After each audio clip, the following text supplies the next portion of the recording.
Araka misy moa ny andro rahampitso toy ny mahazatra dia mivoaka rahampitso indray ny gazety Soa laharana manaraka. Ato anatin'ny fanadidinina manaraka ity no ahitantsika ny mikasika izay ny mirakitra ny gazety Soa izay mivoaka rahampitso izay.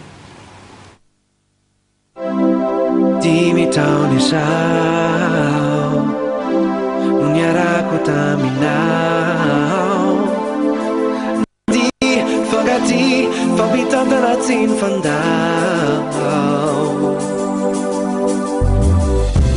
nitoky ny fampizahaina. Laharana faharoa amin'ny telopolo sy efajato amin'ny gazety Soa indray no hivoaka manomboka rahampitso. Eo amin'ny resaka lamaody ho an'ny vehivavy dia ny mini jupe izany indray no entin'ny gazety ampahafantarina antsika vehivavy tia manaraka ny lamaody.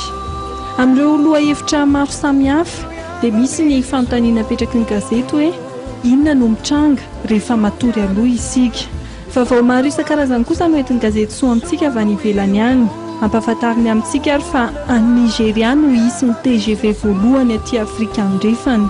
Vakio ny gazety ho fantafantatra ao ny mahakasika izay. Ary amin'ny taona 2024 kosa no vita ny film Titanic 2. Raha iverenantsika kosa momba ny lamaody dia apetraky ny gazety ny fanontaniana hoe tena lamaody tokoa ve ny volo fotsy. Eo amin'ny resaka fahasalamana indray kosa fitondrana vohoka mampitombo mety ampatavy ny zaza ny fihinanana trondro. Izay kosa no ampahafantarin'ny gazety amintsika.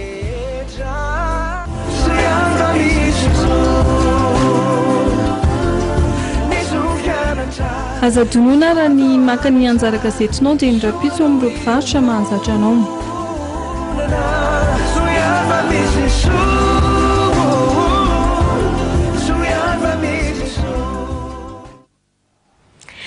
Dino ary fa ao anatin'ny laharana izay hivoaka rahampitso ny gazety Soa izay no ahitanao ny tapakila fandraisana anjara amin'ny fifaninanana tononkalo karakaran'ny gazety Soa anatin'ny fankalazana ny andro iraisam-pirenena ho an'ny poezia ary mety azona loka maro izay mitentina hatrany amin'ny roa tapitrisa ariary any. Amin'ny sivy latsaka fefanitsidisy eto amin'ny trano fitenenanay izay ihany koa no entinay manakatona tanteraka ny fampalaram-baovao amin'izao alina izao mankasitraka antsika rehetra tany tokantrano nanjoy hatrany ny fahitalavitry ny MATV ary mbola manasa antsika ampananjana hanao ny toy ny fandaharana eto amin'ny fahitalavitra. Ny tena kosa manome fotoana antsika rahampitso ao anatin'ny fampalaram-baovao hatrany.